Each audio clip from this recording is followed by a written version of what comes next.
Episódios tristes de violência nas escolas brasileiras trouxeram dor, revolta, muitas preocupações e uma questão: como falar sobre a morte com as crianças? Esse é o tema da entrevista que começa agora com a psiquiatra da infância e da adolescência, Daniele Adimoni. Daniele, muito bem-vinda ao programa Cidadania. Obrigado pela sua presença. Obrigada pelo convite.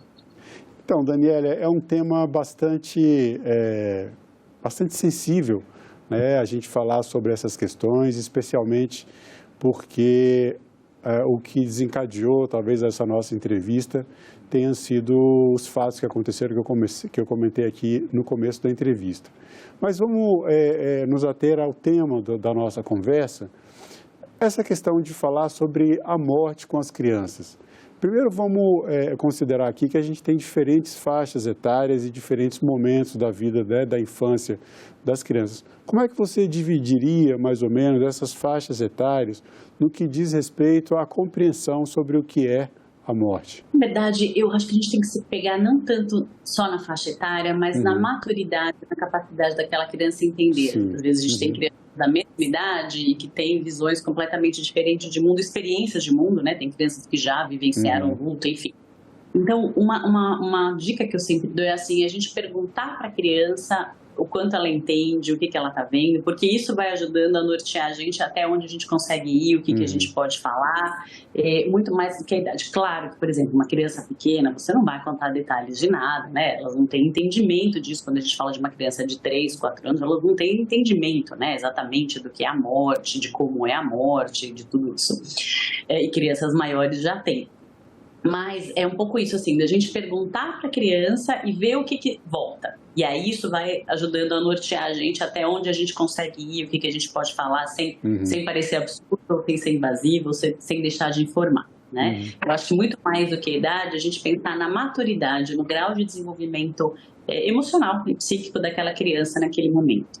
A gente fala em faixa etária, na verdade, é meio que para dar uma ideia, né, justamente dessa questão que você está colocando em relação à maturidade. A gente acaba usando, né, a faixa até os 3 anos, depois dos 3 aos 7 anos, tem algumas idades que são marcantes, depois dos 11, 12 anos, em que muda naturalmente o entendimento e a maturidade dessas crianças, né?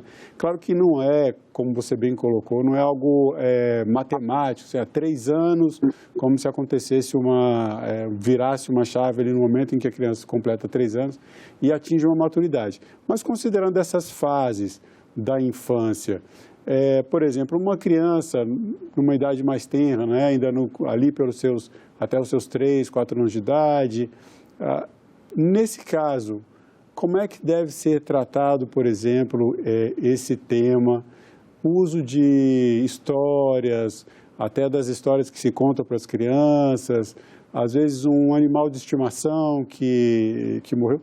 Esses fatos, essas histórias ajudam a trazer esse entendimento? Como é que se comunica para uma criança ainda nessa faixa inicial da infância um assunto tão delicado? Acho que primeiro é importante a gente pensar quem vai comunicar. É muito diferente alguém que tem a criança de alguém que é, né, sei lá, o pai, a mãe, enfim, um adulto que ela tem uma relação muito forte. Isso é muito importante, né? Ela poder confiar naquela pessoa que está contando para ela e saber que o que ela está falando é a verdade, enfim, né? Como ela vai colocar aquilo. Então, esse é o primeiro ponto importante. Quem vai contar isso para a criança? Daí a gente entra num campo muito complicado que é isso, né? Assim, a gente tem a imaturidade, né? A criança gosta de história, gosta de desenho, ela não tem ainda desenvolvimento para entender algumas coisas, mas a gente precisa tomar muito cuidado também com alguns eufemismos que a gente usa, né? Então, aquela coisa assim, virou estrelinha, foi viajar e não volta mais, dormiu e não acorda mais. Isso a gente pega muito no consultório, né? A família fala assim, tal pessoa foi dormir e não acordou mais. A criança para de dormir, né? Porque ela acha que se ela for dormir, ela enfim, vai morrer, ou alguém da família dela vai morrer. As crianças nessa idade menor, você está falando, né? Até uns 3, 4, 5 anos, elas muito no concreto, né? Então é isso, assim, se a pessoa morreu dormindo, eu não vou dormir mais, eu não vou deixar meus pais dormirem, porque a gente vai morrer dormindo, é assim que se morre, né? E sei lá o que acontece com a gente. Então a gente tem que tomar muito cuidado, às vezes, que a gente quer ter mais, quer florear a situação, e acaba criando um problema maior. Então é isso, assim, a gente precisa, de novo, sempre falar na linguagem daquela criança, né? Não entrar em detalhes, a gente não precisa contar como morreu, do que morreu, o que aconteceu, se sofreu, se não sofreu, enfim, né? Mostrar o nosso sofrimento, isso é muito importante também, né? Assim, às vezes a pessoa quer mostrar que está tudo bem, que está tudo ótimo, mas também é importante validar o nosso sofrimento, né? Então, o adulto que vai conversar com ela também precisa mostrar que está triste, que pode chorar, né? Que todos nós estamos muito mobilizados com essa situação e com esse sentimento, isso é importante, né? Isso ajuda também a criança a conseguir se colocar, puxa, se esse adulto que eu confio está chorando, então eu posso chorar, né? Eu posso, enfim, sei lá, me desesperar, é uma questão de empatia, de identificação, né? Então é isso, assim, é um limite muito tênue entre o que a gente pode falar dentro do mundo daquela criança, né? Mas também com esse cuidado de não inventar história, né? De usar esses termos que a gente usou, porque às vezes a gente quer amenizar a situação e acaba criando um outro problema que é muito frequente, né? A criança nessa idade, ela é muito concreta, ela leva tudo ao pé da letra, então a gente tem que tomar cuidado com o que a gente faz, né? No caso, por exemplo, de crianças maiores, você colocou até uma criança nessa faixa inicial. Vamos colocar aqui a criança dos 7 anos adiante, ali até chegar perto dos seus 11 anos. Essa conversa já muda bastante. O que você recomendaria, no caso? Como deve ser abordada a questão para crianças que já estão nessa fase, já um pouco mais maduras, que já têm um entendimento diferente, né?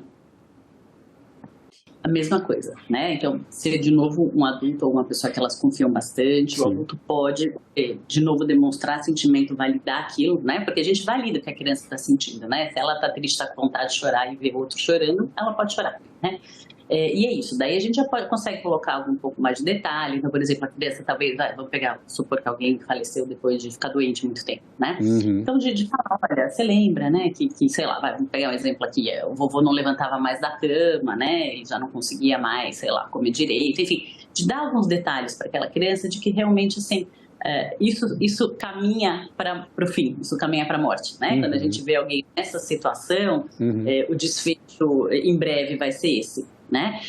Porque as coisas fazem sentido para ela, né? Assim, essa pessoa era de idade, realmente parou de comer, não jogava mais bola comigo, enfim, isso vai fazendo sentido na vida daquela criança, que quando a gente chega numa situação dessa, realmente a gente está próximo, né, ao fim, né? Então a gente já consegue colocar mais detalhes que fazem mais sentido para essa criança do que para uma criança, por exemplo, de 3 anos, que é o que a gente está falando, a criança nem percebe, né? Se só comeu, não comeu, sei lá, você vai no banheiro, ela não tem mais ela tem ainda essa percepção, né? Então com essa idade, principalmente um pré-adolescente, a gente já consegue colocar outros dados que façam sentido, porque na verdade a morte faz a gente questionar um monte de coisa, né? Assim, por quê? O que eu podia ter feito? A criança muito frequente se culpa, né? Será que a pessoa morreu porque eu briguei com ela ou porque eu desejei uma vez que ela morresse porque eu estava brava com ela? Então, de novo, é muito importante a gente trabalhar isso, né? E a gente colocar isso num contexto mesmo, né? Isso foi acontecendo e o desfecho foi esse, né? Entendi. Agora, como é que a criança expressa esse luto? Como é que ela expressa essa tristeza? Aí também a gente vai ter diferentes momentos da vida da criança, né? A gente está falando de um período, né? Considerar toda, desde o 0 até os 11, a gente tem algumas fases bem distintas na vida das crianças.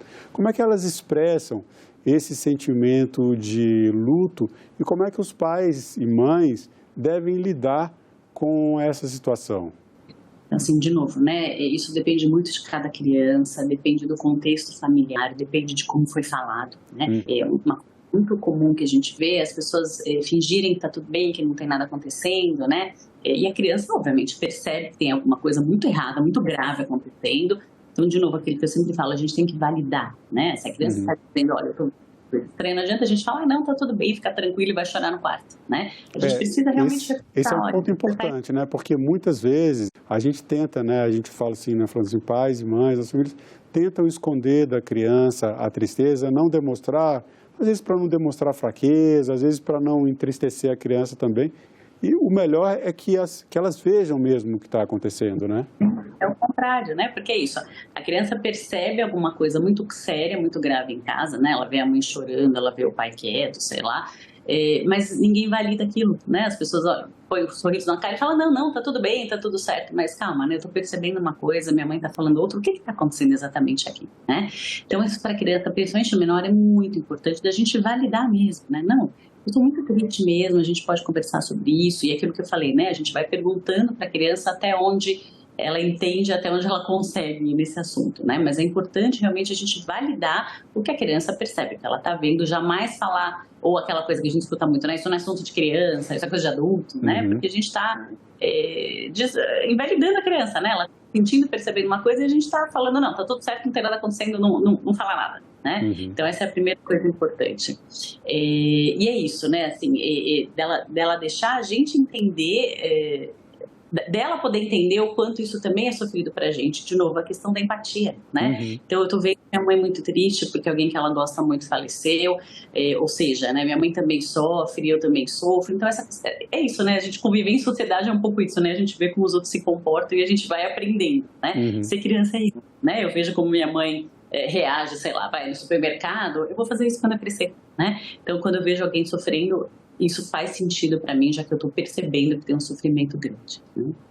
Agora, no caso da violência nas escolas que eu citei no começo da entrevista, aí a gente está colocando a situação da morte em um contexto bastante mais complexo. Aí sobre isso eu tenho algumas perguntas. Por exemplo, no caso das crianças que estudavam ou estudam nessas escolas, onde tivemos esses episódios tristes no começo do ano aqui no Brasil. E principalmente no caso de uma criança que presenciou essas cenas, aí fica tudo muito diferente, né? Como tratar, né? Como cuidar, falar sobre esse assunto com essas crianças, como isso deve ser trabalhado?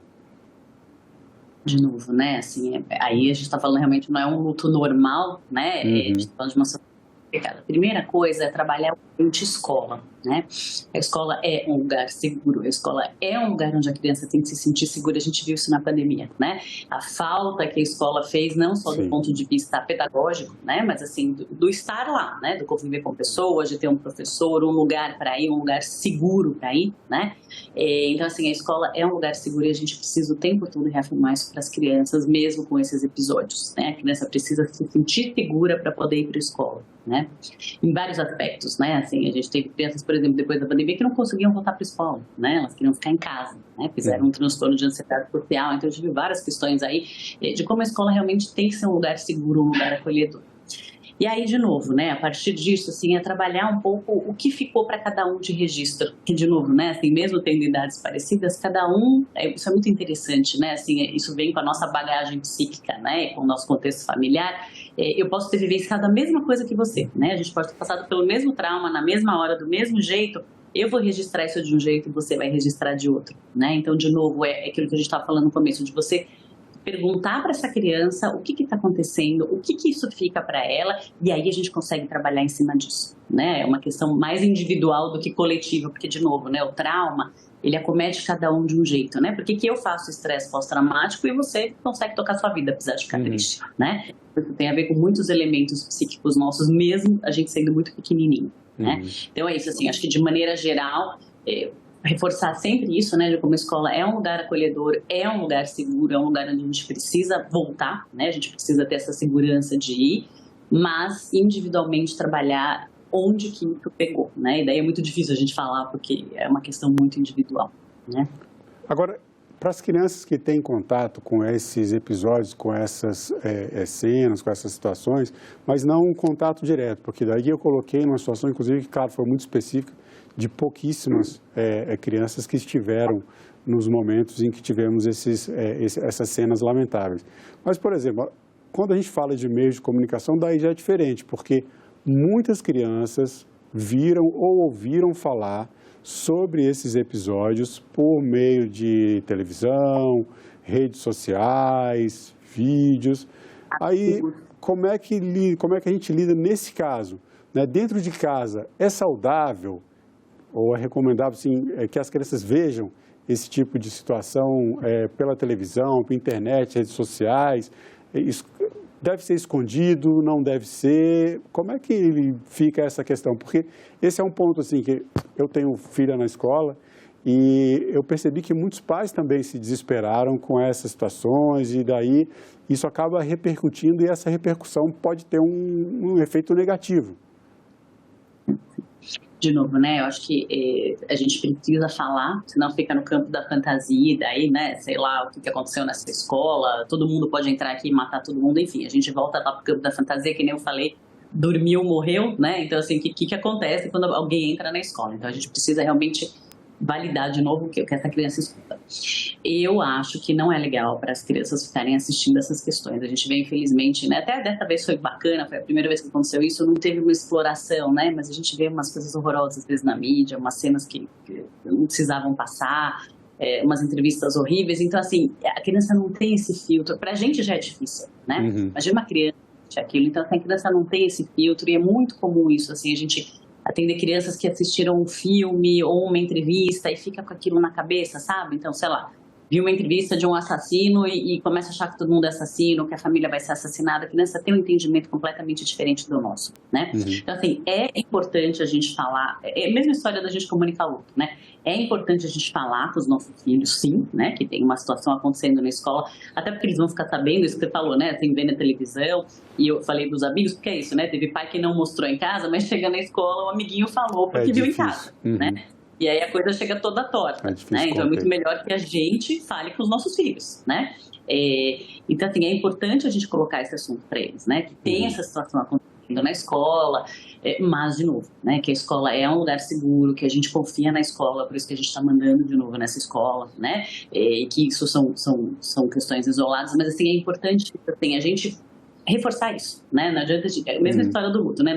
Falar, não, essa besteira não acontece, ou imagina, né, ou o contrário que a gente falou, né, assim, de contar detalhes, de mostrar entrevistas e cenas horrorosas que a criança não tem capacidade psíquica para digerir, né.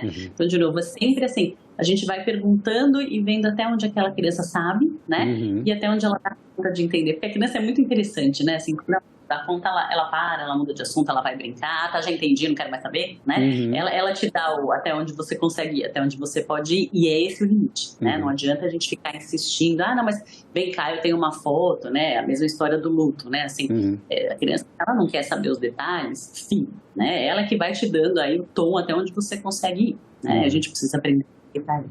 E ficar repercutindo questões como essa, para a gente fechar essa parte das escolas aqui, às vezes dentro da família fica a discussão, o que aconteceu, e falando sobre o assunto, aí já entra num campo que talvez seja melhor realmente não ficar falando sobre isso na frente das crianças, né? Se vai repercutir, se vai insistir no assunto, se os pais ou familiares querem conversar sobre, daí já é hora de começar a dividir o espaço, né?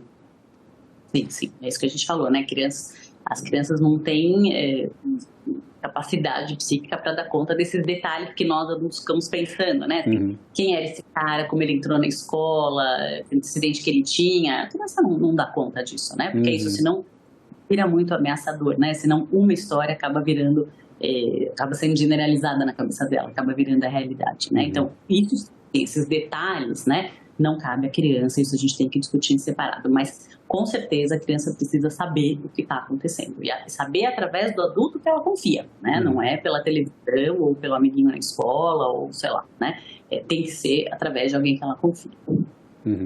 Agora, voltando para uma parte um pouco mais leve assim da conversa, crianças, a família às vezes tem um animal de estimação, às vezes até uma planta. E a planta morre, ou então um animal de estimação morre, pode ser um passarinho, um pet, um cachorro.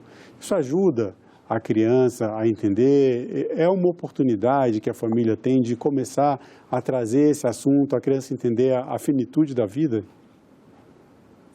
Vou dar um exemplo pessoal, né? Meu cachorrinho de 17 anos, que era meu primeiro filho, aqui eu tenho 4 filhos, ele faleceu semana passada, estamos todos arrasados, né? Mas é um pouco isso, né, assim, eu sempre falo que foi muito bacana, porque meus filhos todos participaram disso, né, assim, da época que ele era um fofo, gostoso e brincava, e aí de repente foi ficando mais tranquilo, foi ficando mais quieto, e de repente a gente tinha que dar comida para ele, de repente a gente tinha que levar ele para ir no banheiro, ou seja, ele viveu várias fases da vida e que foram acompanhadas pelas crianças e que a gente amava ele do mesmo jeito, né? Quando ele corria para pegar a bolinha ou quando a gente tinha que lavar ele porque ele estava, sei lá, cheio de xixi, né? Uhum. E a questão da passagem mesmo, né? Assim, o que a gente vai fazer com ele? A gente decidiu em família, né? O que a gente ia fazer, como que a gente ia fazer. Até foi engraçada a reação de cada filho, né? Um filho quis abraçar ele depois que ele tinha morrido, o outro falou assim, mãe, eu tenho medo de coisa morta, não quero chegar perto, né? Então, assim, cada um tem a sua reação, né? Mas é muito importante essa convivência com os animais, porque eles vivem menos que a gente, infelizmente, né? Então é possível a gente ensinar para as crianças todo esse ciclo da vida, né? Assim, de quando a gente é criança, de quando a gente é adulto, e que uma hora a gente envelhece e também precisa de cuidado, e que a gente precisa cuidar, né? O pet fofinho é um idoso que também precisa ser cuidado, assim como eu também quero ser cuidada, né, pelos meus filhos. Então, assim, a gente consegue ensinar muita coisa do ciclo da vida para as crianças através dos animais, né? Daniele, para a gente encerrar a nossa conversa, qual é o momento em que esse assunto precisa, para tratar desse assunto, a família precisa contratar um profissional para ajudar a criança nesse entendimento e na compreensão, até na aceitação de uma situação de morte? Primeiro a gente precisa pensar que o luto não é um episódio, né? Assim, não é um dia, né? É um processo. E cada um tem o seu tempo, né? Os livros falam lá de alguns meses e tal, mas cada um tem seu tempo, né? Eu posso demorar muito mais tempo para me recuperar do luto do que você. O que a gente sempre leva em consideração, até no adulto, né? Assim, é o quanto a gente consegue retomar a vida depois daquilo, né? Então, assim, eu fiquei triste por um mês, chorei, não fiz ginástica, trabalhei mal, ok, né? Mas 6 meses depois eu ainda estou sem fazer nada da minha vida, não conseguindo trabalhar, eu não consegui retomar minimamente o que eu fazia, apesar da minha tristeza, epa, tem alguma coisa estranha, né? Então, assim, quando a gente tem uma mudança de comportamento muito significativa e persistente, e de novo, a gente não pode se prender a prazos, né? Não dá para dizer que são 30 dias ou 90 dias, né? Mas a gente vê aí o quanto aquela pessoa consegue se readaptar à vida, né? Porque a vida segue, né? Apesar da dor, a vida segue, né? Então, assim, eu não estou conseguindo estudar, a criança que não consegue estudar tem uma piora importante no rendimento escolar, ou simplesmente se recusa a ir para a escola. Tinha prazer nas coisas, então, sei lá, vai uma criança que gostava de jogar bola e de repente não quer mais, né? E não quer retomar, né? Tudo bem ela ficar um tempo sem jogar bola, mas ela não quer nunca mais jogar bola. Desinteresse pelos amigos, começa a ter alteração de sono, alteração de apetite. Então, assim, são coisas muito, são mudanças significativas, né? E que a gente não vê um movimento de retomada, né? Então, eu falei assim, o luto ele é um processo, mas em algum momento a gente tem que ir minimamente retomando a nossa vida, apesar do sofrimento. Quando isso não acontece, né? Daí é hora realmente de começar a pensar em procurar ajuda profissional de saúde mental. Né? Porque, ou por exemplo, episódios de agressividade intensos que aquela criança não tinha e que começa a ficar muito frequentes, ou seja, tudo que traz um prejuízo clinicamente significativo, um prejuízo funcional e duradouro, que eu falei, a criança chorar um dia, outro dia se jogar no chão, ok, né? Mas ela fazer isso todos os dias por 6 meses, tem alguma coisa errada, né? Então são coisas que persistem e que não vão melhorando, vamos dizer assim, né? A gente não vê um sinal de saída, de melhora, daí é hora realmente de pensar em procurar ajuda profissional. Daniele de Mônaco, eu quero agradecer mais uma vez a sua presença no programa Cidadania. Obrigado pelo seu tempo e pela entrevista. Obrigada a vocês pelo convite. E eu agradeço também a você que acompanha a TV Senado. Assine o canal da TV Senado no YouTube, ative o sininho e acompanhe toda a produção do Legislativo diretamente da fonte. Na TV Senado, democracia é todo dia.